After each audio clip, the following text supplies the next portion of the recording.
കേൾക്കുക കാക്കുക ജീവന്റെ വാക്യങ്ങൾ. കേൾക്കുക കാക്കുക ജീവന്റെ വാക്യങ്ങൾ.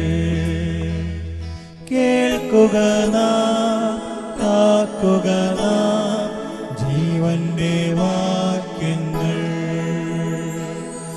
കേൾക്കുക കാക്കുക ജീവന്റെ വാക്യങ്ങൾ.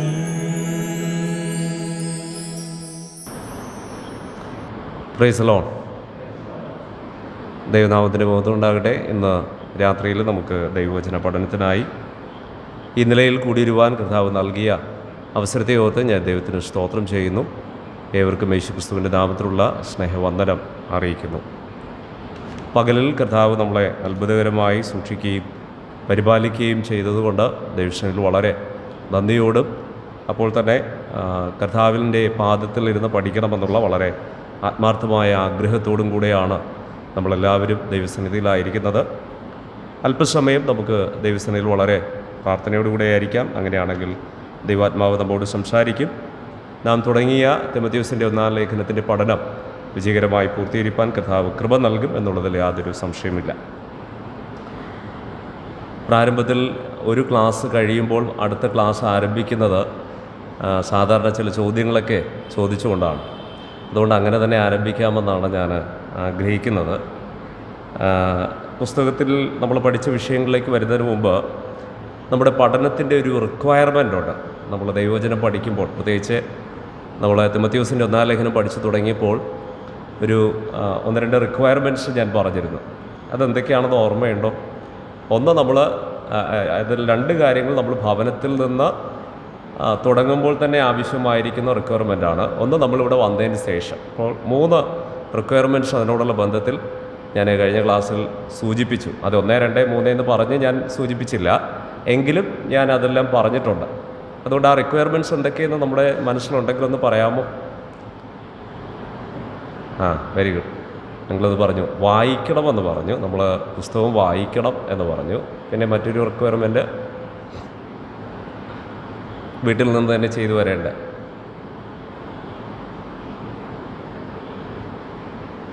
പ്രാർത്ഥിക്കണമെന്ന് പറഞ്ഞു അല്ലേ? നമ്മൾ പ്രാർത്ഥിച്ച് കടന്നു വരണമെന്ന് ഞാൻ പറഞ്ഞു. കഴിഞ്ഞ ക്ലാസ്സിൽ ഒരുപക്ഷെ ഞാൻ പറയുന്നതിൽ വിട്ടുപോയൊരു കാര്യം, ഈ പ്രാരംഭത്തിൽ ഞാൻ പറഞ്ഞതിൽ വിട്ടുപോയൊരു കാര്യം, അത് വായിച്ചുകൊണ്ട് നമുക്ക് തുടങ്ങാമെന്നാണ് ആഗ്രഹിക്കുന്നത്. ദൈവവചനം പറയുമ്പോൾ വാക്യങ്ങൾ കാണാതെ പറയുന്നതിൽ ചിലപ്പോൾ തെറ്റുപറ്റാറുണ്ട്. അത് ഞാനൊന്ന് വീട്ടിൽ ചെന്ന് ചിന്തിച്ചപ്പോൾ ഈ വിതയ്ക്കുന്ന ഉപമ പറഞ്ഞ കൂട്ടത്തിൽ ഒരു കാര്യം ഞാൻ വിട്ടുപോയി. പറഞ്ഞതിൽ ഒരു കാര്യം വിട്ടുപോയി. 4 തരത്തിലുള്ള വിതയെക്കുറിച്ചും ആ വിത്ത് വീഴുന്നതിനെക്കുറിച്ച് നമ്മൾ മത്തായി സുവിശേഷം 13-ാം അധ്യായത്തിലാണ് കാണുന്നത്. 13-ാം അധ്യായം അതിൻ്റെ ആരംഭ ഭാഗത്താണ് നമ്മളത് കാണുന്നത്. അവിടെ നമ്മൾ കാണുന്ന 4 സ്ഥലങ്ങളിൽ ഈ വിത്ത് വീഴുന്നതായിട്ട് നമ്മൾ കാണുന്നുണ്ട്. അതിൽ ഞാൻ പാറസ്ഥലത്തെക്കുറിച്ച് പറഞ്ഞു. പിന്നെയൊന്ന് മുള്ളിനിടയിൽ വീഴുന്നതായിട്ട് നമ്മൾ കാണുന്നുണ്ട്. ചിലത് പാറസ്ഥലത്ത് ഏറെ മണ്ണില്ലാത്ത ഇടത്ത് വീണു എന്ന് ആദ്യം നമ്മൾ കാണുന്നുണ്ട്. അത് കഴിഞ്ഞാൽ 7-ാം വാക്യത്തിൽ 13:7 കാണുന്നത് മറ്റു ചിലത് മുള്ളിനിടയിൽ വീണു എന്നാണ്. അത് ഞാൻ പറഞ്ഞില്ല. ഓക്കെ. പിന്നെ 2 ഉള്ളത് നമ്മൾ ചിന്തിക്കുകയുണ്ടായി. അതുപോലെ വഴിസ്ഥലത്തും അതുപോലെ നല്ല നിലത്തും വീഴുന്നതായിട്ട് നമ്മൾ കാണുന്നുണ്ട്. അപ്പോൾ ഈ വഴിയരികിൽ വീഴുന്ന വിത്ത്, പിന്നെ പാറസ്ഥലത്ത് വീഴുന്ന വിത്ത്, പിന്നെ ഒന്ന് മുള്ളിനിടയിൽ വീഴുന്ന വിത്ത്, മറ്റൊന്ന് നല്ല നിലത്ത് വീഴുന്നത്. ഇത് ദൈവവചനം പഠിക്കുമ്പോഴൊക്കെ ഒന്ന് ഓർക്കുന്നത് നല്ലതാണ്. നമ്മൾ ഇന്ന് രാത്രി നമ്മൾ ദൈവസന്നിധിയിലായിരിക്കുമ്പോൾ ഒരുക്കത്തോടു കൂടെയാണ് നമ്മൾ ദൈവസന്നിധിയിലായിരിക്കേണ്ടത്. ആ ഒരുക്കത്തിൻ്റെ ഭാഗമായിട്ടുള്ള 2 കാര്യങ്ങളാണ് ഞാൻ പറഞ്ഞത്. ഒന്ന്, വായനയോടുകൂടെ വരണം. മറ്റൊന്ന്, പ്രാർത്ഥനയോടുകൂടെ വരണം. നമുക്കറിയാം ഈ നല്ല നിലം എന്ന് പറയുന്നത്, എന്തുകൊണ്ടാണ് അതിനെ നല്ല നിലമെന്ന് പറയുന്നത്? എന്തുകൊണ്ടാണെന്ന് അറിയാമോ? പഴയ നിയമം നമ്മൾ വായിച്ചു കഴിഞ്ഞാൽ, പ്രത്യേകിച്ച് യഹൂദന്മാരുടെ കൃഷി രീതിയെക്കുറിച്ച് നമ്മൾ പഠിച്ചു കഴിഞ്ഞാൽ, അവർ വിതയ്ക്കുന്നതിന് മുമ്പ് നിലത്തെ എന്ത് ചെയ്യും? ഒരുക്കും. എങ്ങനെയാണ് ഒരുക്കുന്നത്? അതിനെ നന്നായിട്ട് ഉഴുതുമറിക്കും, അതിൻ്റെ കട്ട ഉടയ്ക്കും, പിന്നെ അതിന് മഴ പെയ്യാനായിട്ട് പാകത്തിലുള്ള ചാലും മറ്റു കാര്യങ്ങളെല്ലാം അവർ ക്രമീകരിക്കും. അങ്ങനെ അതുമാത്രമല്ല, വിത്ത് വീഴേണ്ട സ്ഥലം ഏതാണെന്ന് അവർക്ക് നന്നായിട്ട് അറിയാം. അപ്പോൾ ആ വിത്ത് വീഴേണ്ട സ്ഥലത്തിനൊത്തവണ്ണം നിലത്തെ എന്ത് ചെയ്യും? ഒരുക്കും.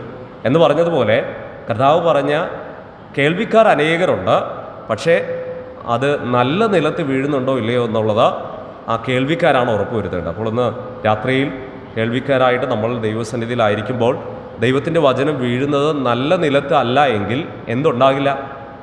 ഫലമുണ്ടാകില്ല. നമ്മളവിടെ വായിക്കുന്നത് 100, 60, 30 മേനിയായി. അത് മത്തായി സുവിശേഷത്തിൽ അങ്ങനെ വായിക്കുന്നു. ലൂക്കോസിൻ്റെ സുവിശേഷത്തിൽ 30, 60, 100 മേനിയായി എന്ന് വായിക്കുന്നുണ്ട്. ഓക്കെ, അപ്പോൾ അങ്ങനെ ഫലം കായ്ക്കുന്ന ഒരു സ്വഭാവം നമ്മുടെ വചന കേൾവിയിൽ കൂടെ ഉണ്ടാകണം. അതാണ് ഈ വചന കേൾവിയുടെ ഏറ്റവും പ്രധാനപ്പെട്ട ലക്ഷ്യമെന്ന് പറയുന്നത്. അതുകൊണ്ട് വളരെ പ്രാർത്ഥനയോടുകൂടെ നമുക്ക് ദൈവസന്നിധിയിലായിരിക്കാം. ഇനി ഇതിനകത്ത് വന്നതിന് ശേഷം ഞാൻ മറ്റൊരു കാര്യം പറഞ്ഞു. നമ്മൾ രസകരമായിട്ട് ദൈവവചനം പഠിക്കണമെങ്കിൽ മസിൽ പിടിച്ചൊന്നും ഇരിക്കാൻ പാടില്ല, വളരെ റിലാക്സ് ചെയ്തിരിക്കാനായിട്ട് പറഞ്ഞു. ഓക്കെ, ഇനി ഇന്ന് നമ്മൾ ദൈവവചനം കേൾക്കുമ്പോൾ നാം ദൈവവചനം കേൾക്കുന്നത് ഇഷ്ടപ്പെടാത്ത ഒരു വ്യക്തി നമ്മുടെ കൂടെയുണ്ട്. ആരാണെന്നറിയാമോ? ആരാ? സാത്താൻ. ഈ ഉത്തരം ഞാൻ പ്രതീക്ഷിച്ചതാണ്. സാത്താനാണ്. ശരിയാണ്, സാത്താൻ ഇഷ്ടമല്ല. പക്ഷെ വേറൊരാളുണ്ട് നമ്മുടെ കൂടെ. ആരാന്നറിയാമോ? നമ്മൾ തന്നെയാണ്. നാം ദൈവവചനം കേൾക്കാനായിട്ട് വന്നിരിക്കുമ്പോൾ നമുക്ക് തന്നെ ദൈവവചന കേൾവിക്കൊന്നും അത്ര ഇഷ്ടമില്ല. നിങ്ങൾ മത്തായി സുവിശേഷം എടുത്തു കഴിഞ്ഞാൽ കർത്താവ് ശിഷ്യന്മാരുമായിട്ട് പ്രാർത്ഥനയ്ക്ക് പോയിരിക്കുമ്പോൾ ശിഷ്യന്മാരൊക്കെ ഉറങ്ങുന്നതായിട്ട് കർത്താവ് കണ്ടിട്ട് കർത്താവ് ഒരു കാര്യം പറഞ്ഞു. എന്താണെന്നറിയാമോ? മത്തായി സുവിശേഷം 26-ാം അധ്യായം 41-ാം വാക്യം. അവിടെ എങ്ങനെയാണ് വായിക്കുന്നത്? പരീക്ഷയിൽ അകപ്പെടാതിരിപ്പാൻ ഉണർന്നിരുന്ന് പ്രാർത്ഥിപ്പിൻ, ആത്മാവ് ഒരുക്കമുള്ളത് ജഡമോ ബലഹീനമാത്രേ എന്ന് പറഞ്ഞു എന്നാണ്. അപ്പോൾ നമുക്ക് ഇന്ന് രാത്രിയിൽ നമ്മുടെ ആത്മാവ് വളരെ ഒരുക്കത്തോടു കൂടിയാണ് ഇരിക്കുന്നത്, പക്ഷെ നമ്മുടെ ജഡം എങ്ങനെയുള്ളതാണ്? ബലഹീനമാണ്. എന്നിട്ട് കർത്താവ് അതിൻ്റെ അവസാനമൊക്കെ പറയുന്നുണ്ട്, പരീക്ഷയിൽ അകപ്പെടാതിരിപ്പാൻ എന്ത് ചെയ്യണം? ഉണർന്നിരുന്ന പ്രാർത്ഥിക്കാൻ കർത്താവ് പറയുന്നുണ്ട്. അതുകൊണ്ട് ഇന്ന് രാത്രി ഞാൻ പറയുന്നത്, നമ്മൾ ഉണർന്നിരുന്ന് എന്ത് ചെയ്യണം? ദൈവവചനം കേൾക്കണം. നമ്മുടെ ജഡം ബലഹീനമാണ്. ഈ ജഡം ബലഹീനമെന്ന് പറയുമ്പോൾ 2 വാക്യങ്ങൾ എൻ്റെ ഓർമ്മയിൽ വരുന്നത് നിങ്ങളുടെ ശ്രദ്ധയിൽപ്പെടുത്താം. ഗലാത്യ ലേഖനത്തിലേക്ക് തിരിയാമോ? ഗലാത്യ ലേഖനത്തിൽ ഈ ജഡത്തെക്കുറിച്ച് പറയുന്ന ഒരു ഭാഗമുണ്ട്. ഗലാത്യ ലേഖനം അതിൻ്റെ 5-ാം അധ്യായം 24-ാം വാക്യം വായിക്കാമോ? ഗലാത്യർ 5:24. ക്രിസ്തു യേശുവിനുള്ളവർ ജഡത്തെ അതിന്റെ രാഗമോഹങ്ങളോട് കൂടെ ക്രൂശിച്ചിരിക്കുന്നു. ക്രിസ്തു യേശുവിനുള്ളവർ ജഡത്തെ അതിൻ്റെ രാഗമോഹങ്ങളോടുകൂടെ ക്രൂശിച്ചിരിക്കുന്നതാണ്. അപ്പോൾ ഇന്ന് രാത്രിയിൽ ദൈവവചനം, ഇന്ന് രാത്രിയിൽ നിന്നല്ല, ദൈവവചനം കേൾക്കാനായിട്ട് നമ്മൾ വരുമ്പോഴൊക്കെ ഓർക്കുക, നമ്മുടെ ആത്മാവ് ഒരുക്കമുള്ളതാണ്, പക്ഷേ ജഡം ബലഹീനമാണ്. അതുകൊണ്ട് ജഡത്തിനുള്ള ഇഷ്ടങ്ങൾ പലതുണ്ട്. അതെല്ലാം മാറ്റി വെച്ചിട്ടാണ് നമ്മൾ എന്ത് ചെയ്യുന്നത്? ദൈവവചനം കേൾക്കുന്നത്. അപ്പോൾ അത് ജഡത്തിന് ഇഷ്ടമാണോ? ഒരിക്കലുമില്ല. നമ്മുടെ ജഡത്തിന് ഒട്ടും ഇഷ്ടമില്ലാത്ത ഒന്നാണ് ദൈവവചന കേൾവി. ജഡത്തിന് ഇഷ്ടമുള്ളത് ലോകത്തിൻ്റെ രാഗമോഹങ്ങളാണ്. അതൊക്കെയാണ്. അല്പം ടി വിയുടെ മുമ്പിലൊക്കെ ഇരിക്കുകയാണെങ്കിൽ ഒരു കുഴപ്പമില്ലായിരിക്കും. പക്ഷേ ദൈവവചനം കേൾക്കാൻ വരുമ്പോൾ വലിയ പ്രശ്നമാണ്. പിശാചുണ്ട്. അപ്പോൾ തന്നെ നമ്മുടെ ജഡവും അതിന് എതിര് നിൽക്കുന്നതാണ്. അതുകൊണ്ട് നമ്മുടെ ജഡത്തെയും കൂടെ നമ്മൾ എന്ത് ചെയ്യണം? ഒരുക്കണമെന്നാണ് കാണുന്നത്. അപ്പോൾ ജഡത്തെ ക്രൂശിക്കണം.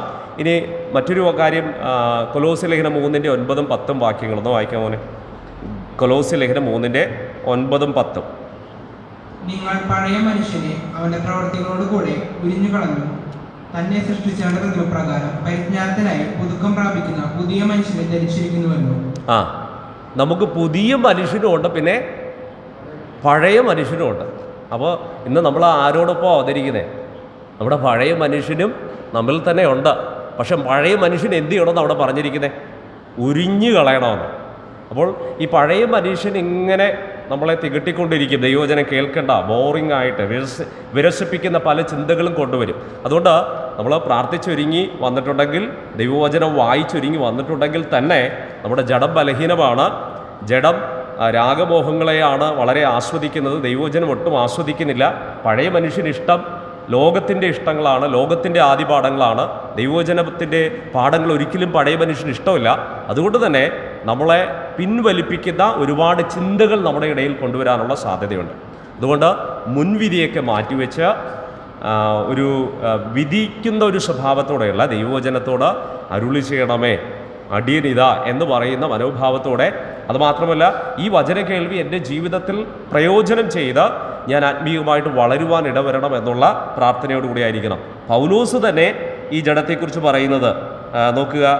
കൊരിന്ത്യർക്ക് എഴുതിയ 1 ലേഖനം 9 അധ്യായം 27 വാക്യത്തിൽ താൻ തൻ്റെ ശരീരത്തെ എന്ത് ചെയ്യുന്നു എന്നുള്ളത് അവിടെ വായിക്കുന്നുണ്ട്. അത് നല്ലൊരു മാതൃകാപരമായിട്ടുള്ള കാര്യം നമ്മൾ അനുദിനം ചെയ്യുന്നെങ്കിൽ വളരെ ഉപകാരമായിരിക്കും.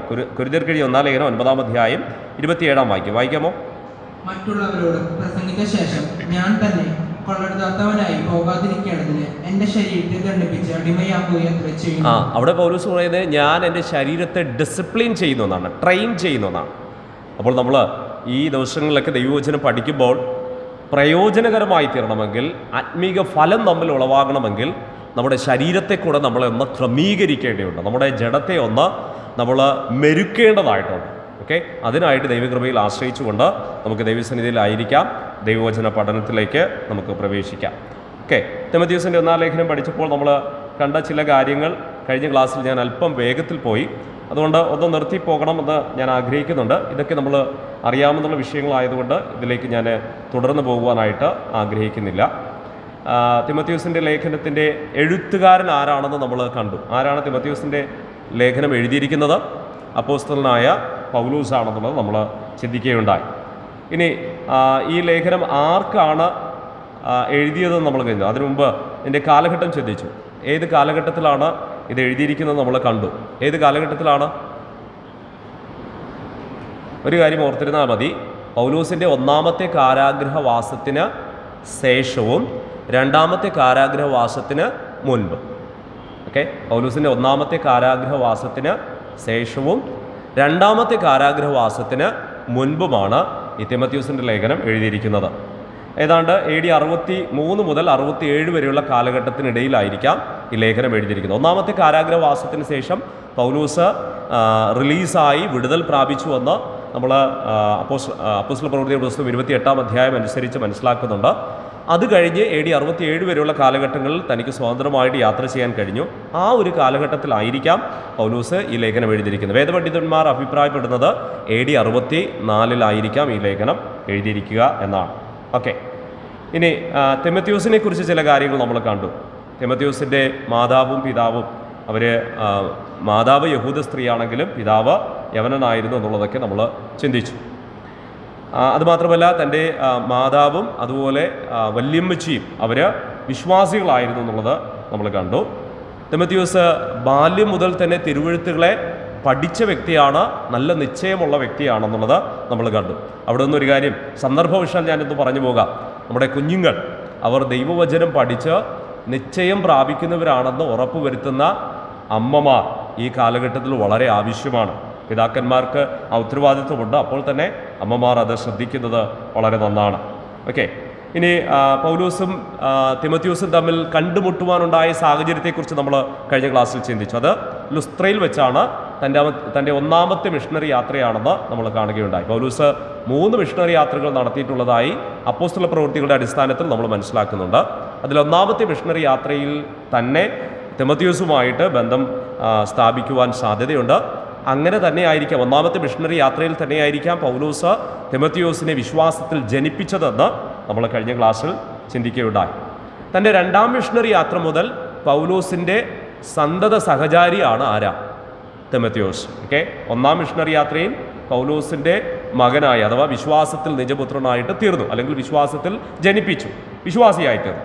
2ാമത്തെ മിഷണറി യാത്ര മുതൽ പൗലോസിനോടൊപ്പം യാത്ര ചെയ്യുന്ന ഒരു വ്യക്തിയായിട്ടാണ് തിമോഥെയോസിനെ നമ്മൾ മനസ്സിലാക്കുന്നത്. പൗലോസിനോടൊപ്പം യാത്ര ചെയ്യുക മാത്രമല്ല, പൗലോസിൻ്റെ ഒരു ഡെലിഗേറ്റ് ആയിരുന്നു. എന്ന് പറഞ്ഞാൽ പൗലോസിൻ്റെ സ്ഥാനത്ത് പ്രതിനിധീകരിക്കുന്ന ഒരു വ്യക്തിയായിരുന്നു. പൗലോസിന് ചെല്ലുവാൻ കഴിയാത്ത സ്ഥലങ്ങളിൽ തൻ്റെ പ്രതിനിധിയായിട്ട് തിമോഥെയോസിനെ അയച്ചിരുന്നു എന്നുള്ളത് നമ്മൾ കഴിഞ്ഞ ക്ലാസ്സിൽ ചിന്തിക്കുകയുണ്ടായി. അതുമാത്രമല്ല, പൗലോസിൻ്റെ ഒടുവിലത്തെ നാളുകളിൽ തിമോഥെയോസ് തൻ്റെ അടുക്കൽ വരണമെന്നുള്ള വലിയ ആഗ്രഹത്തോടെ തിമോഥെയോസിൻ്റെ 2ാം ലേഖനം എഴുതുന്നതായിട്ട് നമ്മൾ കാണുന്നുണ്ട്. അവിടെ ഹൃദയസ്പർശിയായ വാക്കുകൾ രണ്ട് വ്യക്തികൾ തമ്മിൽ ഹൃദയങ്ങൾ കൈമാറുന്നതായിട്ട് നമ്മളവിടെ കണ്ടു. അത് തിമോഥെയോസിൻ്റെ ലേഖനത്തെക്കുറിച്ചുള്ള വിഷയമാണ്. ഇനി തിമോഥെയോസിൻ്റെ ലേഖനത്തിൻ്റെ ഉദ്ദേശം, പ്രധാനമായിട്ടുള്ള ഒരു ഉദ്ദേശമാണ് നമ്മൾ കണ്ടത്.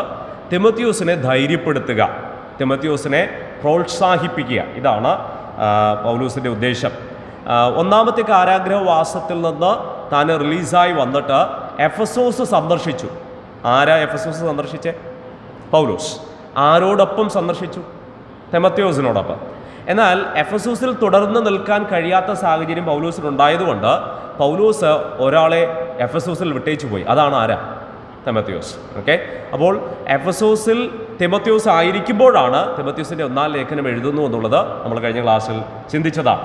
ഓക്കെ, അപ്പോൾ അങ്ങനെ എഫെസോസിൽ താമസിക്കുന്ന തിമോഥെയോസിനെ ധൈര്യപ്പെടുത്തിക്കൊണ്ട് നമ്മൾ കഴിഞ്ഞ ക്ലാസ്സിൽ ചിന്തിച്ചു. താൻ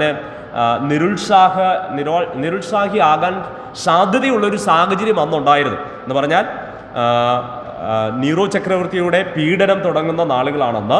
അതുകൊണ്ട് തന്നെ ക്രിസ്തീയ വിശ്വാസികളായി അറിയപ്പെടുന്നത് തന്നെ വളരെ ത്രട്ടണിങ് ആയിട്ടുള്ള, വളരെ ഭീഷണിയായിട്ടുള്ള ഒരു സാഹചര്യത്തിൽ തിമോഥെയോസ് ഒരുപക്ഷെ തൻ്റെ ശുശ്രൂഷയിൽ മടുപ്പ് കാണിക്കാൻ സാധ്യതയുണ്ട്. അതുമാത്രമല്ല, താൻ അത്ര ധൈര്യമുള്ള വ്യക്തിയല്ല. അല്പം പിൻവാങ്ങുന്ന സ്വഭാവം, പിന്മാറ്റക്കാരനെന്നല്ല, പിൻവാങ്ങുന്ന സ്വഭാവമുള്ള വ്യക്തിയാണ്, നിഷ്ക്രിയനാണ് തിമോഥെയോസ് എന്നൊക്കെ നമ്മൾ കഴിഞ്ഞ ക്ലാസ്സിൽ ചിന്തിച്ചു. അതുകൊണ്ട് തന്നെ പൗലോസ് തിമോഥെയോസിനെ ബലപ്പെടുത്തുവാൻ, തൻ്റെ വിശ്വാസത്തിൽ പ്രോത്സാഹിപ്പിക്കുവാൻ, തന്നെ ഏൽപ്പിച്ചിരിക്കുന്ന ശുശ്രൂഷയിൽ ധൈര്യമുള്ളവനാകാനായിട്ട് എഴുതിയ ഒരു ലേഖനമാണ് ഈ തിമോഥെയോസിൻ്റെ ഒന്നാം ലേഖനമെന്ന് നമ്മൾ കഴിഞ്ഞ ക്ലാസ്സിൽ ചിന്തിച്ചതാണ്. ഓക്കെ, ഇനി അതിൻ്റെ ഔട്ട്ലൈനിലേക്കാണ് നമ്മൾ ഇന്ന് വരുന്നത്. ഇന്ന് മുതലാണ് നമ്മൾ അതിൻ്റെ അടുത്ത ഭാഗങ്ങൾ ചിന്തിക്കുവാനായിട്ട് പോകുന്നത്. ഇന്ന് നമ്മൾ ഔട്ട്ലൈൻ ചിന്തിക്കുമ്പോൾ 1 മുതൽ 6 വരെയുള്ള അധ്യായങ്ങൾ വേഗത്തിലൊന്ന് ഓടിച്ചു പോകണമെന്ന് ഞാൻ ആഗ്രഹിക്കുകയാണ്. എന്തുകൊണ്ടാണെന്ന് അറിയാമോ? നമ്മുടെ എന്തൊരു ഭക്ഷണം പുതിയതായിട്ട് കഴിക്കുമ്പോഴും ആദ്യം അത് ആർത്തിയോടെ നമ്മൾ വലിച്ചങ്ങ് കഴിക്കുകയല്ല ചെയ്യുന്നത്. ആദ്യം എന്ത് ചെയ്യും? അതൊന്ന് ടേസ്റ്റ് ചെയ്ത് നോക്കും. ഇതെൻ്റെ നാവിൻ്റെ രുചിക്ക് എനിക്ക് പറ്റിയ ടേസ്റ്റ് ആണോ എന്ന് നമ്മൾ ഒന്ന് രുചിച്ച് നോക്കും. കയ്പ്പ് ഇഷ്ടമുള്ളവരാണെങ്കിൽ ഓക്കെ അത് കഴിക്കും, മധുരം ഇഷ്ടമുള്ളവരാണെങ്കിൽ അങ്ങനെ, എരിവ്, പുളി, ഇതൊക്കെ നമ്മൾ രുചിച്ച് നോക്കാറുണ്ട്. എന്ന് പറയുന്നത് പോലെ തിമോഥെയോസിൻ്റെ ലേഖനം നമ്മൾ പഠിക്കുന്നതിന് മുമ്പ് ഇതിനെ ഒന്ന് ആദ്യം ടേസ്റ്റ് ചെയ്തിട്ട് പിന്നെ അതിൻ്റെ വിശദമായിട്ടുള്ള, എന്ന് പറഞ്ഞാൽ ഭക്ഷണം നമ്മൾ കഴിക്കുന്നത് പോലെ മെല്ലെ മെല്ലെ നമുക്കതൊന്ന് സ്വായത്തമാക്കണം. അപ്പോൾ ഈ ക്ലാസ്സിൽ കൂടി ഞാൻ ഉദ്ദേശിക്കുന്നത്, നമ്മൾ തിമോഥെയോസിൻ്റെ ലേഖനം പഠിച്ചേ മതിയാവും, നന്നായിട്ട് പഠിക്കണം, ഇത് വെറുതെ ആയി പോകരുത്. അതുകൊണ്ട് ഇതിനെ ആദ്യം ഒന്ന് ടേസ്റ്റ് ചെയ്യാം എന്ന് ഞാൻ ആഗ്രഹിക്കുകയാണ്. ആദ്യം ഞാൻ അതിൻ്റെ ഔട്ട്ലൈൻ ഒന്ന് വേഗത്തിൽ പറയാം. അതിനുശേഷം അതിൻ്റെ ഒരു സംക്ഷിപ്ത രൂപം ഇന്ന് നമ്മൾ ചിന്തിച്ച് ക്ലാസ് അവസാനിപ്പിക്കുന്നതായിരിക്കും. ഓക്കെ, തിമോഥെയോസിനുള്ള അപ്പോസ്തലൻ്റെ അഭിവാദനമാണ് ഇതിൻ്റെ 1-2 വാക്യങ്ങളിൽ കാണുന്നത്. 1-ാം അധ്യായം 1-2 വാക്യങ്ങൾ. ഞാൻ ഈ ബാഹ്യരേഖ ഔട്ട്ലൈൻ എന്ന് കൊടുത്തിരിക്കുന്നത് വീണ്ടും ഒന്നുകൂടെ റിപ്പീറ്റ് ചെയ്യും. അതുകൊണ്ട് അല്പം സ്പീഡിൽ ഞാൻ ഇപ്പോൾ പോയിട്ട് അടുത്ത് നമ്മൾ സ്ലോ ഡൗൺ ചെയ്യുന്നതായിരിക്കും. ഓക്കെ, അപ്പോൾ തിമോഥെയോസിനുള്ള അപ്പോസ്തലൻ്റെ അഭിവാദനമാണ്, സല്യൂട്ടേഷൻ, ആദ്യത്തെ 1-2 വാക്യങ്ങളിൽ നമ്മൾ കാണും. അതിന് 1-ാം അധ്യായം 3 മുതൽ 20 വരെയുള്ള വാക്യങ്ങളിൽ ദുരുപദേഷ്ടാക്കന്മാരെ വിലക്കുവാനുള്ള നിർദ്ദേശങ്ങൾ. ഈ പുസ്തകത്തെ 2ആയിട്ട് വിഭജിക്കാം. ഓക്കെ, പ്രധാനമായിട്ട് 2ആയിട്ട് വിഭജിക്കാം, എളുപ്പത്തിൽ നമ്മുടെ മനസ്സിൽ നിൽക്കാനായിട്ട് 2 വിഭജനങ്ങൾ. 2 നിർദ്ദേശങ്ങളാണ്. 1 ദുരുപദേഷ്ടാക്കന്മാരെ വിലക്കുവാനുള്ള നിർദ്ദേശങ്ങൾ, 2 സഭാജീവിതത്തിനാവശ്യമായ നിർദ്ദേശം. ഓക്കെ, നമുക്ക് അതിൻ്റെ വാക്യങ്ങൾ നിങ്ങൾ ശ്രദ്ധിച്ചാൽ അറിയാം. 1-ാം അധ്യായം 3 മുതൽ 20 വരെയുള്ള വാക്യങ്ങളിൽ ദുരുപദേഷ്ടാക്കന്മാരെ വിലക്കുവാനുള്ള നിർദ്ദേശങ്ങളും, അടുത്ത 2-ാം അധ്യായം 1-ാം വാക്യം മുതൽ തീരുന്നത് വരെ 6-ാം അധ്യായം 22-ാം വാക്യം വരെ സഭാജീവിതത്തിനാവശ്യമായ നിർദ്ദേശങ്ങളാണ് കൊടുത്തിരിക്കുന്നത്. ഞാൻ പറഞ്ഞു, തിമോഥെയോസ് ഇപ്പോൾ ആയിരിക്കുന്നത് എവിടെയാണ്?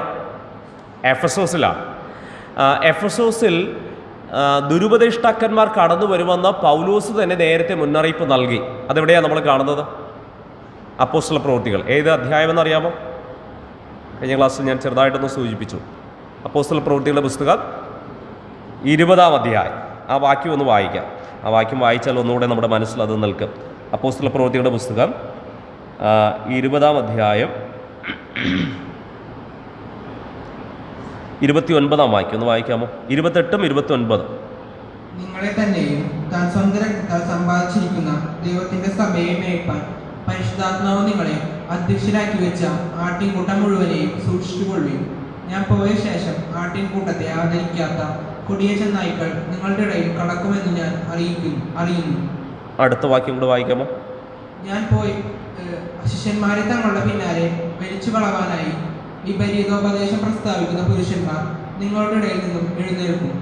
അതുകൊണ്ട് ഉണർന്നിരിപ്പിൻ. അപ്പോൾ നമ്മളത് ശ്രദ്ധിച്ചു. ഇത് എഫെസോസിലുള്ളവരോട് തന്നെയാണോ പറയുന്നത്? അതിന് തെളിവ് വേണമെങ്കിൽ 17ഉം 18ഉം വാക്യങ്ങൾ വായിച്ചാൽ അവിടെയുണ്ട്. 17ാം വാക്യത്തിൽ കാണുന്നത് മിലേത്തോസിൽ നിന്ന് അവൻ എഫെസോസിലേക്ക് ആളയിച്ച് സഭയിലെ മൂപ്പന്മാരെ വരുത്തി അവർ അവൻ്റെ അടുക്കൽ വന്നപ്പോൾ അവൻ അവരോട് പറഞ്ഞതെന്നാണ്. അപ്പോൾ എഫെസോസിലെ സഭയിലെ മൂപ്പന്മാരോട് മുന്നറിയിപ്പ് നൽകി പൗലോസ്. എവിടേക്ക് പോവുകയാണ് പൗലോസ്? ഈ എഫെസോസിൽ നിന്ന് അടുത്ത് യെരുശലേമിലേക്ക് പോകുന്നതുകൊണ്ട് യെരുശലേമിൽ ചെന്ന് കഴിഞ്ഞാൽ താൻ ബന്ധിതനായിത്തീരും. ബന്ധിതനായി റോമിലേക്ക് പോകും. അങ്ങനെ റോമിലെ കാരാഗ്രഹവാസം കഴിഞ്ഞ് പൗലോസ് എഫെസോസ് സന്ദർശിച്ചപ്പോൾ എഫെസോസിലുണ്ടായ പ്രശ്നം നേരത്തെ മുന്നറിയിച്ചതുപോലെ തന്നെയാണ്. എന്താണെന്നറിയാമോ? എഫെസോസിലെ സഭയ്ക്കകത്ത് ദുരുപദേഷ്ടാക്കന്മാർ നുഴഞ്ഞു കയറി. ആട്ടിൻകൂട്ടത്തെ ആദരിക്കാത്ത ചെന്നായ്ക്കൾ. അവരുടെ ഇടയിൽ നിന്ന് തന്നെ ദുരുപദേഷ്ടാക്കന്മാർ എഴുന്നേറ്റു.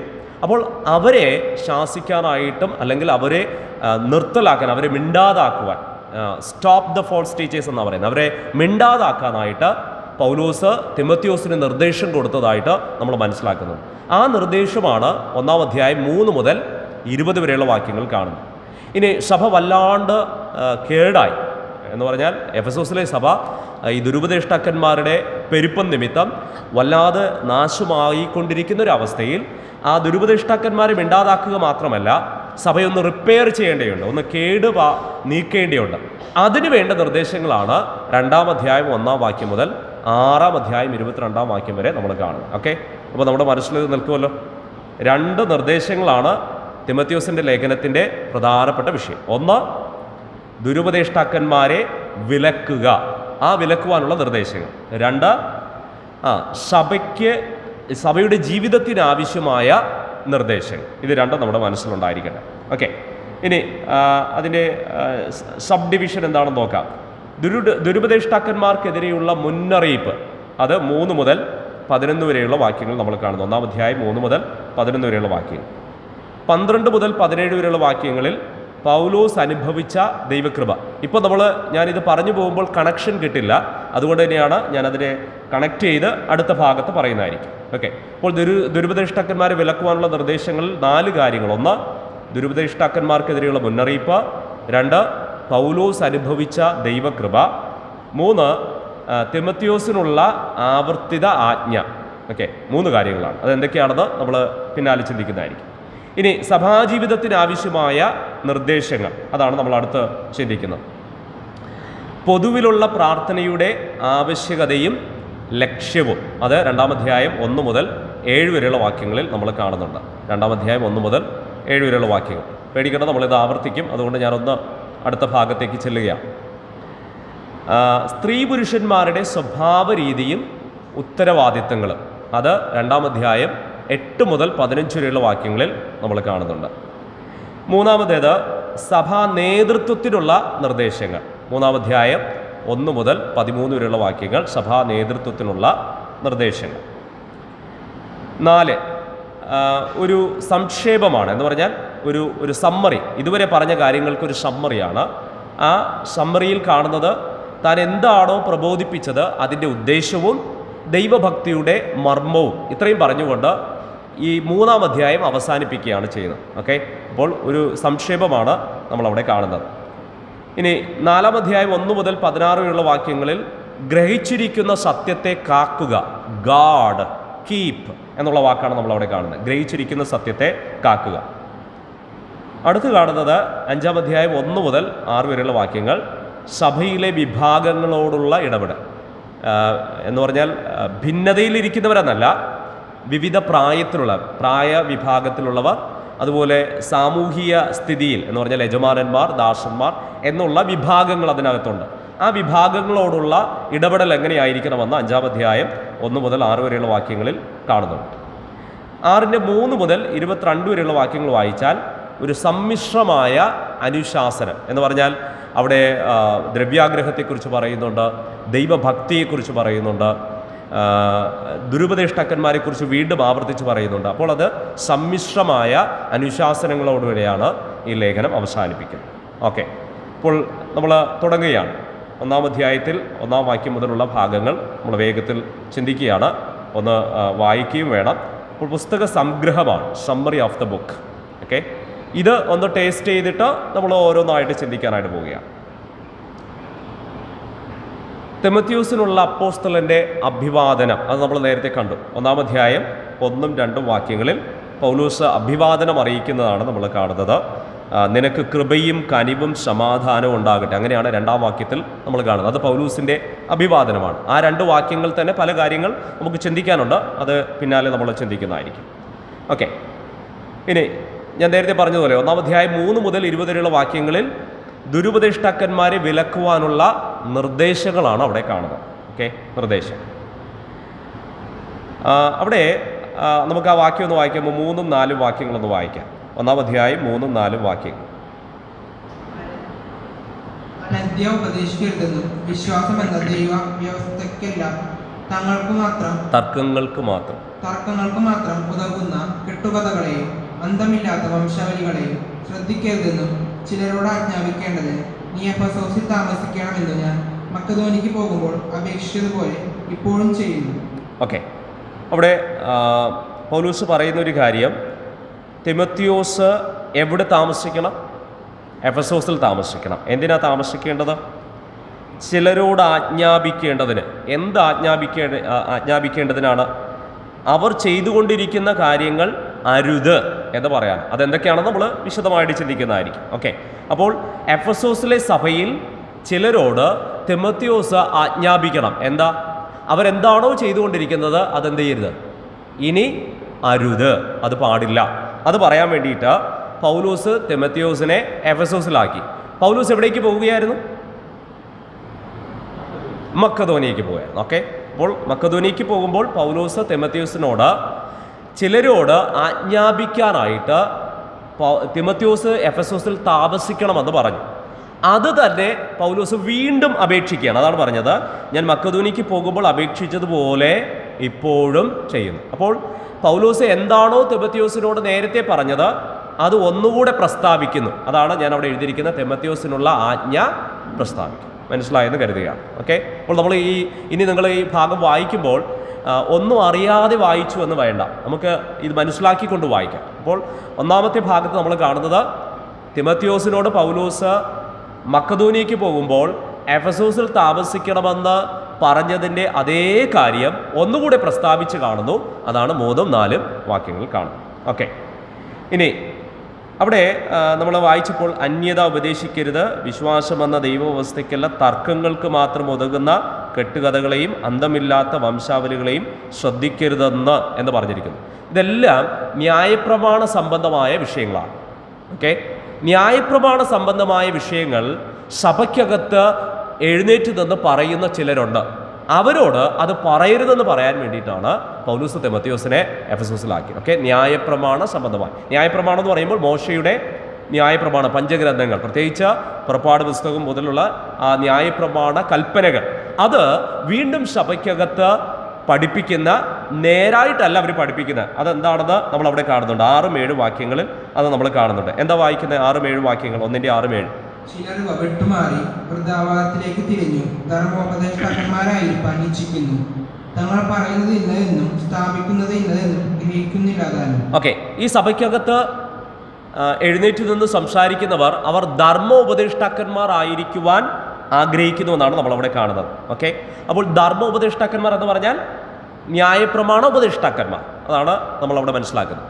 അപ്പോൾ ന്യായപ്രമാണം ഉപദേശിക്കാനാണ് ഇവർക്കേറെ ഇഷ്ടം. പക്ഷെ പൗലോസ് പറഞ്ഞത് ന്യായപ്രമാണത്തിൻ്റെ കാലം അത് കഴിഞ്ഞു. ഇപ്പോൾ ഇത് ഏത് കാലമാണ്? നമ്മുടെ കാലഘട്ടങ്ങളെക്കുറിച്ച് നമ്മൾ പഠിക്കുമ്പോൾ നിഷ്പാപയുഗം തുടങ്ങി നമ്മൾ ചില കാലങ്ങൾ പഠിക്കുമല്ലോ. അതിൽ കഴിഞ്ഞ കാലത്തെ എന്താ പറയുന്നത്? എന്ത് യുഗമാണ്? ന്യായപ്രമാണ യുഗം, മോശൈക യുഗം, അല്ലെങ്കിൽ ന്യായപ്രമാണ യുഗം. അത് കഴിഞ്ഞു. ഇപ്പോൾ നമ്മൾ ഏത് കാലഘട്ടത്തിലാണ്? കൃപായുഗത്തിലാണ്.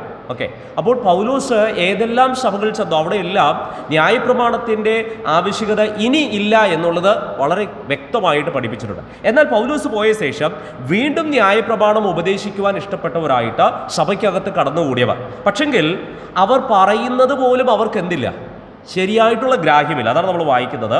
ധർമ്മോപദേഷ്ടാക്കന്മാരായിരിക്കാൻ ഇച്ഛിക്കുന്നു, എന്നാൽ തങ്ങൾ പറയുന്നത് ഇന്നതെന്നും സ്ഥാപിക്കുന്ന ഇന്നതെന്നും എന്ത് ചെയ്യുന്നില്ല, ഗ്രഹിക്കുന്നില്ല.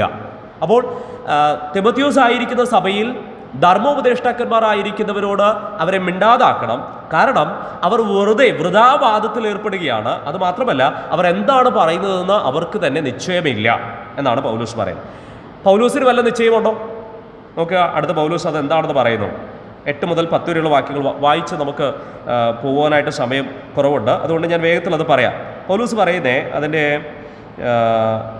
ഓക്കെ, ന്യായപ്രമാണം ആർക്കാണെന്ന് പറയുന്നുണ്ട്. ന്യായപ്രമാണമോ നീതിമാനല്ല, അല്ലേ? 8-ാം വാക്യം കണ്ടോ, ന്യായപ്രമാണം ആർക്കുള്ളതല്ല, നീതിമാന് ഉള്ളതല്ല. ആരാ നീതിമാൻ? കർത്താവായ യേശു ക്രിസ്തുവിൽ വിശ്വസിച്ച ക്രിസ്തുവിൻ്റെ നീതി നമ്മിൽ പ്രാപിച്ചപ്പോൾ നമ്മൾ ആരായി? നീതിമാന്മാരായി. അപ്പോൾ അങ്ങനെ നീതിമാന്മാരായ നമുക്കുള്ളതല്ല പിന്നെയും ന്യായപ്രമാണത്തിൻ്റെ ശാസന എന്നാണ് പൗലോസ് പറയുന്നത്. അപ്പോൾ ന്യായപ്രമാണം നീതിമാനല്ല, പിന്നെ ആർക്കുള്ളതാണ്? പാപികൾക്കാണ്. പാപികളുടെ ഒരു വലിയ ലിസ്റ്റ് അവിടെ പറയുന്നുണ്ട്. നമ്മൾ പിന്നാലെ ചിന്തിക്കും. അധർമ്മികൾ, അഭക്തർ. ഇത് മോശയുടെ ന്യായപ്രമാണത്തിൽ പറഞ്ഞിരിക്കുന്ന 10 കൽപ്പനകളോട് ബന്ധപ്പെട്ടാണ് പൗലോസ് ഈ വാക്കുകളെല്ലാം പറയുന്നത്. അത് ഞാൻ പിന്നാലെ വിശദീകരിക്കുന്നതായിരിക്കും. ഓക്കെ, അപ്പോൾ ആ ന്യായപ്രമാണം വച്ചിരിക്കുന്നത് പാപികൾക്കാണ്, നീതിമാന് അല്ല. അത് ഒരു ഉദാഹരണത്തിൽ കൂടെ പൗലോസ് തെളിയിക്കും. നമ്മൾ ആ ഭാഗത്തേക്ക് വരികയാണ്. ഇനി പിന്നെ ന്യായപ്രമാണം നല്ലതല്ലെന്നും പൗലോസ് പറയുന്നില്ല. നോക്കുക, എന്താ വായിക്കുന്നത്? 10-ാം വാക്യത്തിൻ്റെ 2-ാം ഭാഗം. അതിനെ ന്യായോചിതമായി ഉപയോഗിച്ചാൽ ന്യായപ്രമാണം നല്ലത് തന്നെ എന്ന് നാം അറിയുന്നു. ഈ പരിജ്ഞാനം നിങ്ങൾ പരിഗണിപ്പിച്ചിരിക്കുന്നതായി ധന്യനായ ദൈവത്തിന്റെ മഹത്വമുള്ള സുവിശേഷത്തിന് അനുസാരമായത് തന്നെ. ശ്രദ്ധിക്കണേ, പൗലോസ് അവിടെ പറയുന്നത് ന്യായപ്രമാണം ഒരിക്കലും മോശമല്ല, അത് നല്ലതാണ്. പക്ഷെങ്കിൽ അതിനെ ന്യായോചിതമായിട്ട് ഉപയോഗിക്കണം. അതെന്തിനുള്ളതാ? പാപിയെ പാപത്തെക്കുറിച്ച് അവരോട് പറയുവാനായിട്ടുള്ളതാണ് ന്യായപ്രമാണമെന്ന് പൗലോസ് അവിടെ വ്യക്തമാക്കുന്നതായിട്ട് നമ്മൾ കാണുന്നുണ്ട്. പൗലോസ് മറ്റൊരു ഭാഗത്ത് പറയുന്നുണ്ട്, ന്യായപ്രമാണത്താൽ അല്ലാതെ ഞാൻ എന്ത് ചെയ്തിട്ടില്ല, പാപം എന്തെന്ന് അറിഞ്ഞിട്ടില്ല. ന്യായപ്രമാണം ഇല്ലായിരുന്നുവെങ്കിൽ ഞാൻ പാപിയാണെന്ന് അറിയത്തില്ല.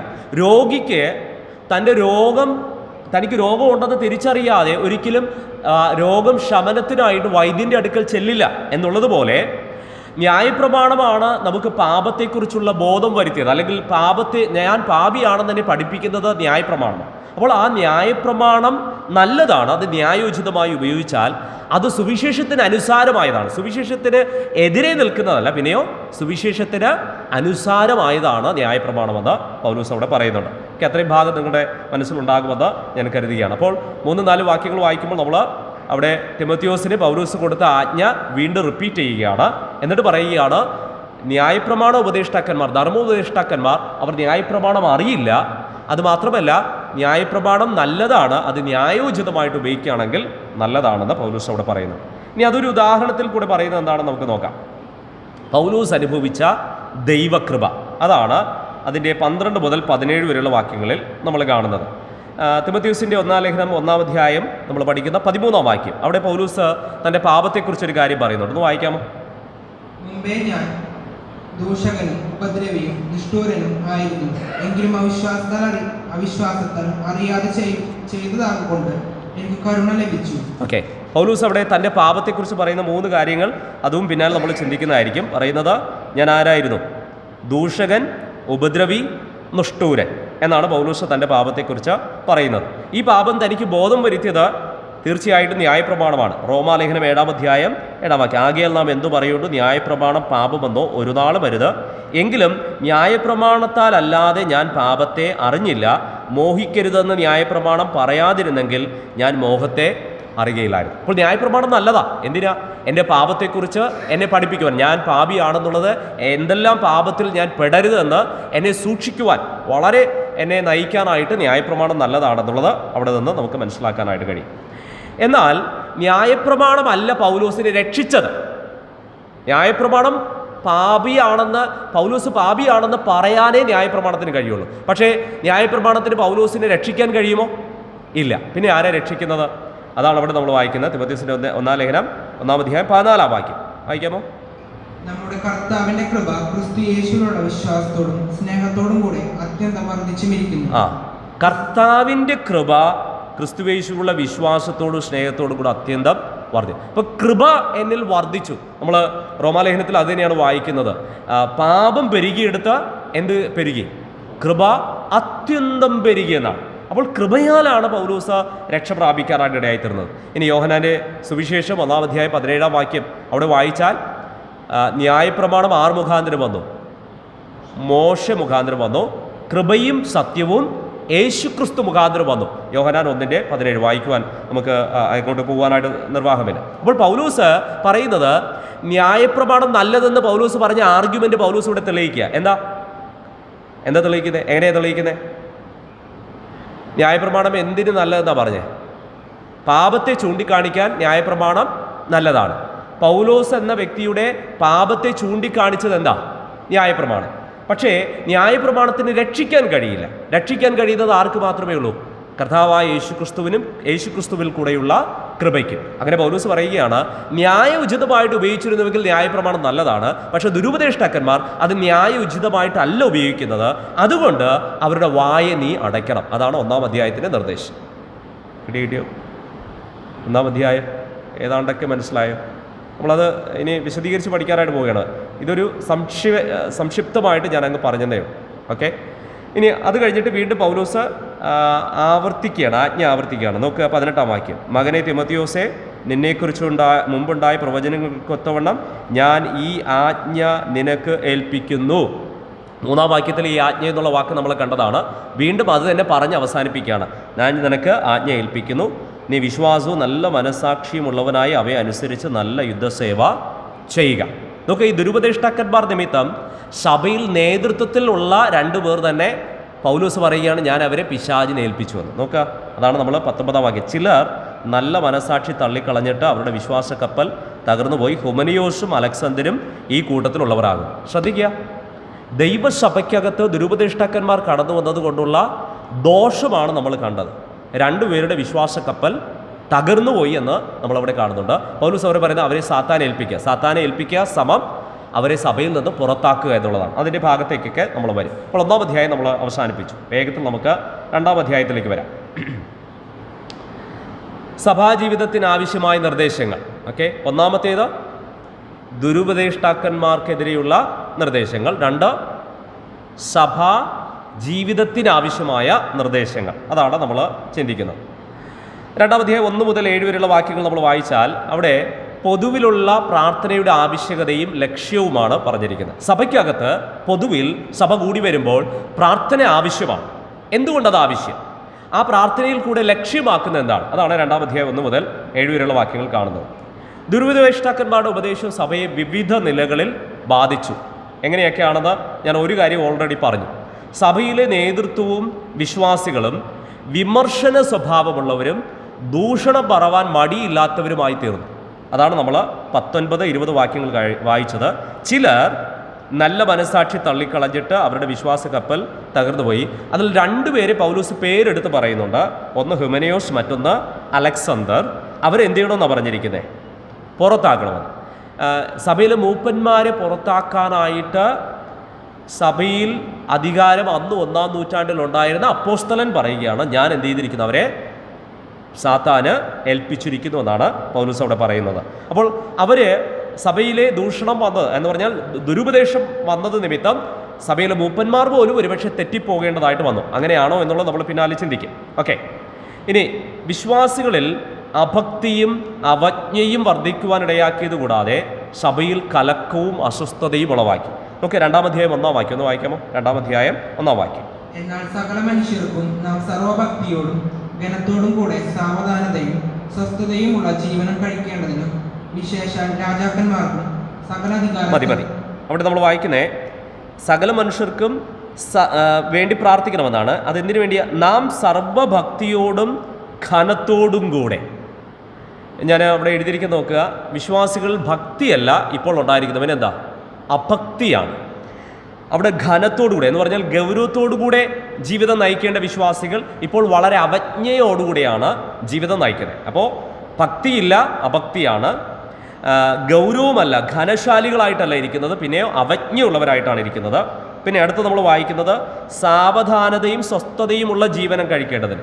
പക്ഷെ സാവധാനതയുള്ള ജീവിതത്തിന് പകരം ഇപ്പോൾ സഭയിൽ കലക്കമാണ് ഉണ്ടായിരിക്കുന്നത്, അസ്വസ്ഥതയാണ് ഉളവായിരിക്കുന്നത്. ഓക്കെ, അപ്പോൾ അങ്ങനെ ഒരു സഭയിലാണ് തിമോഥെയോസ് ആയിരിക്കുന്നത്. ആ തിമോഥെയോസിനോട് സഭാജീവിതത്തിന് ആവശ്യമായ നിർദ്ദേശങ്ങൾ പൗലോസ് കൊടുക്കുകയാണ്. എങ്ങനെയാണ് സഭയുടെ ഇപ്പോഴത്തെ അവസ്ഥ?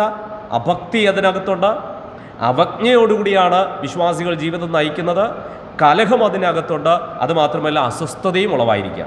അങ്ങനെ ഒരു സഭയ്ക്കകത്ത് പ്രാർത്ഥനയുടെ ആവശ്യകതയെക്കുറിച്ചാണ് പൗലോസ് പറയുന്നത്.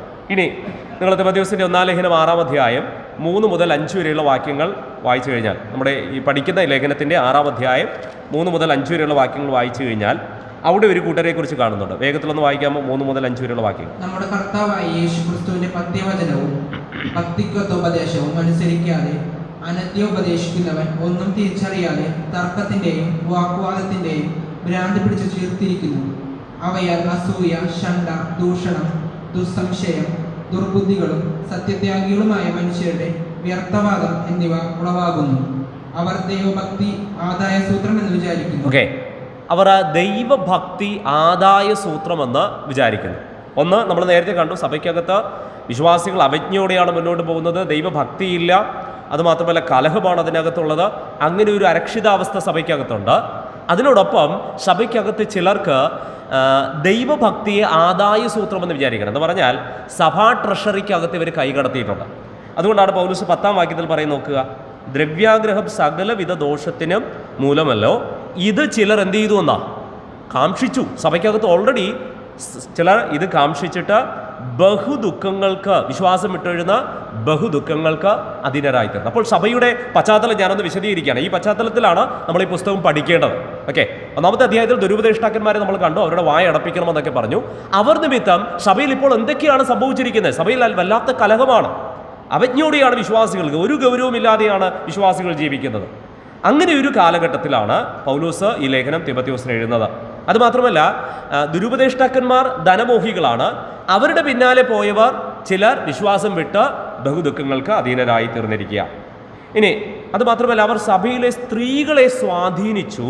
അങ്ങനെ സ്ത്രീകളും അവരുടെ പിന്നാലെ പോയി. അതിന് ഉദാഹരണമായിട്ടാണ് തിമോഥെയോസിന്റെ 1-ാം ലേഖനം 5-ാം അധ്യായം 11 മുതൽ 13 വരെയുള്ള വാക്യങ്ങളിൽ പറഞ്ഞിരിക്കുന്നത്, ഇളയ വിധവമാരെ ഒഴിക്കുക, അവർ ക്രിസ്തുവിന് വിരോധമായി പുളച്ചു മതിക്കുമ്പോൾ വിവാഹം ചെയ്യുവാൻ ഇച്ഛിക്കും, ആദ്യ വിശ്വാസം തള്ളുകയാൽ അവർക്ക് ശിക്ഷാവിധിയുണ്ട്. അവിടെ വിവാഹം ചെയ്യുവാൻ ഇച്ഛിക്കുമെന്നൊക്കെ പറഞ്ഞിരിക്കുന്നത് ഭാവി കാലത്തിലാണ്, ഇനി സംഭവിക്കും എന്നുള്ളത് പോലെയാണ് പറഞ്ഞിരിക്കുന്നത്. പക്ഷെ ഒരു വാക്യം വായിച്ചാൽ അവർ ഓൾറെഡി ചിലരായി എന്ന് നമുക്ക് കാണാൻ കഴിയും. 15-ാം വാക്യം വായിക്കാൻ മോനെ, 5-15. ഇപ്പോൾ തന്നെ സാത്താന്റെ പിന്നാലെ ശ്രദ്ധിച്ചോ. അപ്പോൾ സ്ത്രീകളെ ഇവർ സ്വാധീനിക്കുകയും സ്ത്രീകൾ ഇവരുടെ പിന്നാലെ, ചില സ്ത്രീകൾ, എല്ലാവരുമല്ല, സഭയ്ക്കകത്ത് തന്നെയുള്ള ചില സ്ത്രീകൾ ഇവരുടെ പിന്നാലെ പോയി. അവരുടെ ജീവിതത്തിൽ വ്യത്യാസം നമ്മൾ കാണുന്നത്. തിമോഥെയോസിന്റെ 2-ാം ലേഖനം 3-ാം അധ്യായം 7-ാം വാക്യം വായിച്ചു കഴിഞ്ഞാൽ അവിടേക്ക് നമ്മൾ പോകുന്നില്ല. ഇതേ സഭയുടെ കാര്യം തന്നെയാണ് അവിടെയും പറയുന്നത്. അവിടെയും സ്ത്രീകളെക്കുറിച്ച് അവർ പിശാചിൻ്റെ പിന്നാലെ പോയതായിട്ട് നമ്മൾ കാണുന്നുണ്ട്. ഓക്കെ, അപ്പോൾ ദുരുപദേഷ്ടാക്കന്മാർ സഭയ്ക്കകത്ത് വന്നത് നിമിത്തം ഉണ്ടായ പ്രശ്നങ്ങളാണ് നമ്മൾ ചിന്തിക്കുന്നത്.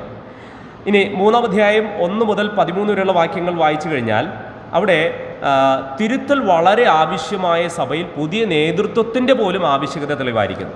എന്തുകൊണ്ടാണ് പൗലോസ് തിമോഥെയോസിനോട് പറയുന്ന 3-ാം അധ്യായത്തിൽ അധ്യക്ഷ സ്ഥാനത്തെക്കുറിച്ചൊക്കെ പറയുന്നത്? എന്തുകൊണ്ടെന്ന് അറിയാമോ? ഇപ്പോൾ ഉണ്ടായിരിക്കുന്ന അധ്യക്ഷ സ്ഥാനത്തിലുള്ളവർ, നമ്മൾ നേരത്തെ കണ്ട ഹ്യൂമനിയോസും അലക്സാണ്ടറിനെ പോലെയുള്ള ആ പദവി അലങ്കരിച്ചവർ പോലും തെറ്റിപ്പോകാൻ ഇടവന്നു. അപ്പോൾ പുതിയ ഒരു അധ്യക്ഷ ഗ്രൂപ്പ് സഭയ്ക്കകത്ത് ആവശ്യമാണെന്ന് പൗലോസിന് ബോധ്യമായി. നമ്മൾ തീത്തോസിൻ്റെ ലേഖനം വായിക്കുക, അതും ഇടയ ലേഖനങ്ങൾ ഒന്നാണ്.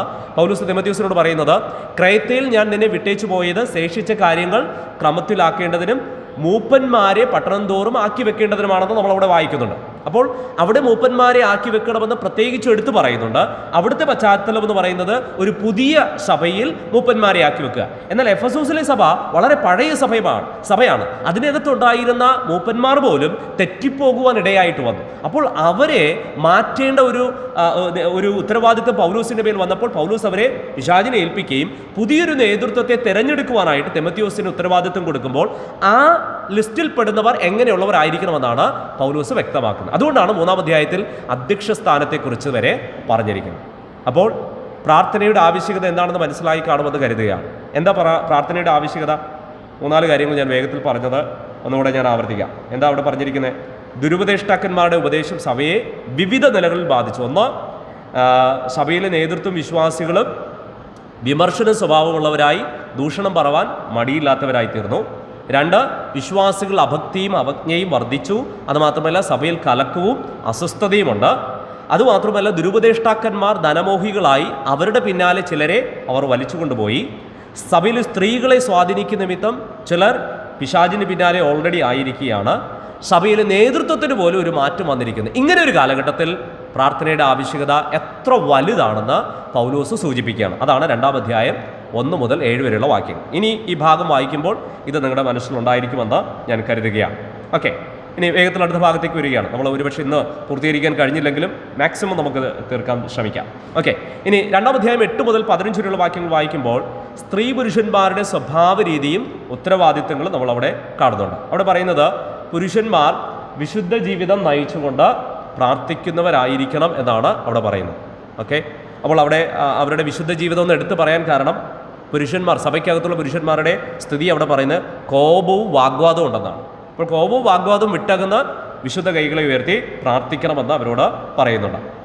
അതുമാത്രമല്ല സ്ത്രീകൾ അവർ സൽപ്രവർത്തികളെ കൊണ്ട് അലങ്കരിക്കുന്നവരും പൂർണ്ണ അനുസരണത്തോടെ പഠിക്കുന്നവരുമായിരിക്കണം.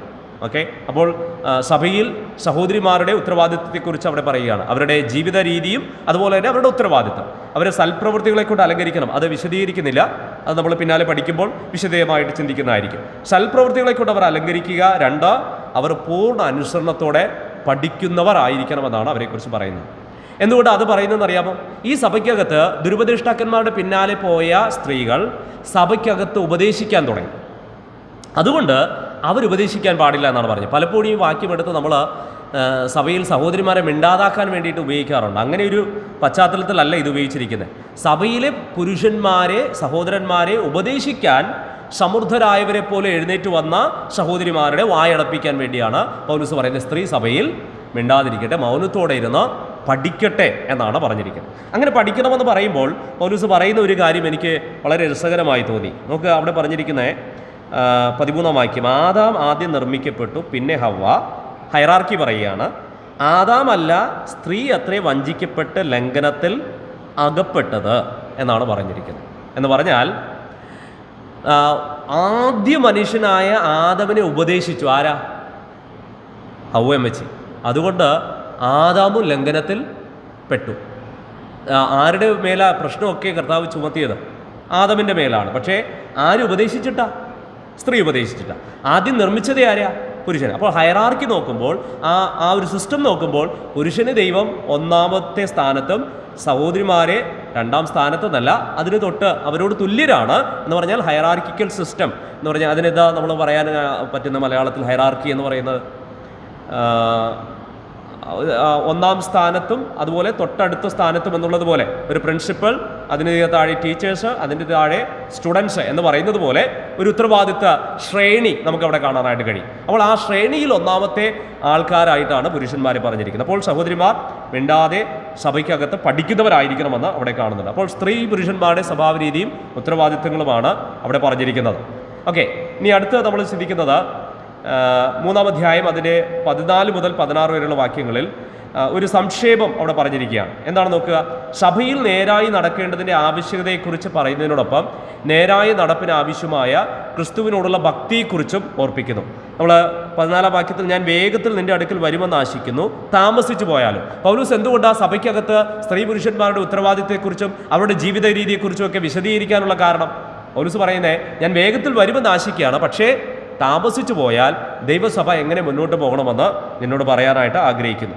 ഇനി അതുമാത്രമല്ല, ദൈവസഭ നേരായി നടക്കുന്നു എന്നുള്ളത് ഉറപ്പുവരുത്താൻ ക്രിസ്തുവിനോടുള്ള ഭക്തിയും ആവശ്യമാണ്. നോക്കുക, അതാണ് നമ്മൾ കാണുന്നത് 16-ാം വാക്യത്തിൻ്റെ ഒടുവിൽ വായിക്കുന്നത്, എന്നിങ്ങനെ ദൈവഭക്തിയുടെ മർമ്മം സമ്മതമാവണ്ണം വലിയതാകുന്നു എന്നാണ് നമ്മളവിടെ കാണുന്നത്. ഓക്കെ, അപ്പോൾ യേശുക്രിസ്തുവിനോടുള്ള ഭക്തി അതൊരു പാട്ടാണ്. നമ്മൾ 16-ാം വാക്യത്തിൽ അവൻ ജഡത്തിൽ വെളിപ്പെട്ടു, ആത്മാവിൽ നീതീകരിക്കപ്പെട്ടു, ദൂതന്മാർക്ക് പ്രത്യക്ഷനായി ജാതികളുടെ ഇടയിൽ പ്രസംഗിക്കപ്പെട്ടു, ലോകത്തിൽ വിശ്വസിക്കപ്പെട്ടു, തേജസ്സിൽ എടുക്കപ്പെട്ടു. ഇത് കർത്താവായ യേശുക്രിസ്തുവിനെ കുറിച്ചുള്ള ഒരു ഗീതമാണ്. 1-ാം നൂറ്റാണ്ടിൽ എഴുതിയിരിക്കുന്ന ഒരു ഗീതമാണ്. കാവ്യ ലിറ്ററേച്ചറിലാണ് അത് എഴുതിയിരിക്കുന്നത്. അപ്പോൾ അത് അങ്ങനെ പറഞ്ഞിട്ട് പൗലോസ് പറയുകയാണ്, ഇങ്ങനെ ക്രിസ്തുവിനോടുള്ള ദൈവഭക്തിയുടെ മർമ്മം വലിയതാണ്. അപ്പോൾ സഭാജീവിതത്തിൽ മുന്നോട്ട് പോകുന്ന വിശ്വാസികൾ ക്രിസ്തുവിനോടുള്ള ആരാധനയിൽ മുന്നോട്ട് പോകുമ്പോഴാണ് ശരിയായ ഭക്തി മുന്നോട്ട് വരുന്നതെന്ന് പൗലോസ് അവിടെ വെളിപ്പെടുത്തുകയാണ് ചെയ്യുന്നത്. ഓക്കെ, 3 അധ്യായങ്ങൾ നമ്മൾ കണ്ടു. 4-ാം അധ്യായത്തിൻ്റെ ഒരു ഭാഗം കൂടെ ഞാൻ പറഞ്ഞങ്ങ് നിർത്താം. പൗലോസ് 4-ാം അധ്യായത്തിൽ തിമോഥെയോസിനോട് പറഞ്ഞിരിക്കുന്നത് ഗ്രഹിച്ചിരിക്കുന്ന സത്യത്തെ കാക്കുക എന്നാണ് പറഞ്ഞിരിക്കുന്നത്. നീ ഇതുവരെ പഠിച്ച ആ സത്യത്തിൽ മുന്നോട്ട് പോവുക. നോക്കുക, യഹൂദ നിയമ സിദ്ധാന്തവും യവന സന്യാസവും കൂടിക്കലർന്ന ഭക്തി ആവശ്യമാണെന്ന് ദുരുപദേഷ്ടാക്കന്മാർ പഠിപ്പിച്ചു. യഹൂദ നിയമ സിദ്ധാന്തം അതെന്താണെന്ന് കൊലോസ്യർ 2:21-23 വരെ വായിച്ചാൽ നമുക്ക് കാണാൻ കഴിയും. അവിടെ പറഞ്ഞിരിക്കുന്നത് തുടരുത്, പിടിക്കരുത്, രുചിക്കരുത് എന്ന് പറഞ്ഞ അരുത് എന്ന് പറയുന്ന ലീഗലിസം, എന്ത് കണ്ടാലും അരുതെന്ന് പറയുന്ന ഒരു സിദ്ധാന്തം, നിയമസിദ്ധാന്തമുള്ളവരാണ് യഹൂദന്മാരെന്ന് നമുക്ക് കാണാൻ കഴിയും. അത് നമ്മൾ പരീക്ഷന്മാരെ കുറിച്ച് കർത്താവ് പറയുന്നത് നമ്മൾ കണ്ടതാണ്. അവർ ഒട്ടകത്തെ വിഴുങ്ങുകയും കൊതുകിനെ അരിച്ചെടുക്കുകയും ചെയ്യുന്നു എന്ന് പറഞ്ഞാൽ വലിയ ഉപദേശ വിഷയങ്ങളെ അവർ വിഴുങ്ങിക്കളയും, പക്ഷേ ചെറിയ ചെറിയ കാര്യങ്ങൾ അരുതെന്ന് പറയുന്നവരാണ് ഈ ദുരുപദേഷ്ടാക്കന്മാർ അല്ലെങ്കിൽ പരീക്ഷന്മാരെന്ന് കണ്ടു. അപ്പോൾ അതും സന്യാസം എന്ന് പറഞ്ഞാൽ ചിലതൊക്കെ വർജിക്കുന്നതിൽ കൂടെ കൂടുതൽ ഭക്തരാണെന്ന് കാണിക്കാൻ കഴിയും. ഈ രണ്ടും കൂടിക്കലർന്ന ഒരു പ്രശ്നം സഭയ്ക്കകത്തുണ്ട്. അത് ആവശ്യമാണെന്ന് ദുരുപദേഷ്ടാക്കന്മാർ പഠിപ്പിച്ചു. എന്നാൽ പൗലോസ് സഭയോട് തിമോഥെയോസിനോട് പറയാണ്, അവരിൽ നിന്ന് നീ സഭയെ കാക്കണം, ദൈവഭക്തിക്കൊത്തുവണ്ണം സഭയെ അഭ്യസിക്കുകയും വേണമെന്ന് മുന്നറിയിപ്പ് നൽകുകയാണ്. ഓക്കെ, അപ്പോൾ 4-ാം അധ്യായത്തിൻ്റെ ഒരു ഭാഗമാണ് നമ്മൾ ഇതുവരെ ചിന്തിച്ചത്. 4-ാം അധ്യായം 1 മുതൽ 16 വരെയുള്ള വാക്യം, 4 വരെയുള്ള അധ്യായങ്ങളുടെ ഒരു ടേസ്റ്റ് നമുക്ക് കിട്ടിക്കാണും എന്ന് ഞാൻ കരുതുകയാണ്. അടുത്ത ക്ലാസ്സിൽ നമ്മൾ മറ്റു വിഷയങ്ങൾ ചിന്തിക്കുന്നതായിരിക്കും. 1 മുതൽ 4 വരെയുള്ള അധ്യായങ്ങൾ എന്താണ് പൗലോസ് ദൈവസഭയെക്കുറിച്ച് ഉദ്ദേശിച്ചു എന്നുള്ളത് ഇതുവരെ നമ്മൾ കണ്ടു. വരും ദിവസങ്ങളിൽ കൂടുതലായി പഠിക്കുവാൻ കർത്താവ് നമുക്ക് കൃപ നൽകട്ടെ. ഈ പുസ്തകത്തിൻ്റെ ഒരു ടേസ്റ്റ് ലഭിക്കുവാൻ വേണ്ടിയിട്ടാണ് നമ്മൾ അതിൻ്റെ ഒരു സംക്ഷിപ്ത രൂപം ഇതുവരെ പറഞ്ഞത്. അതുകൊണ്ട് ദയവായിട്ട് വായിക്കുക. വരുന്ന ക്ലാസ്സുകളിൽ 5-6 അധ്യായങ്ങളുടെ കൂടെ ഒരു സമ്മറി വേഗത്തിൽ പറഞ്ഞ ശേഷം 1 മുതലുള്ള വാക്യങ്ങൾ നമ്മൾ വിശദീകരിച്ച് പഠിക്കുന്നതായിരിക്കും. കർത്താവ് അതിനായിട്ട് നമ്മളെ സഹായിക്കട്ടെ.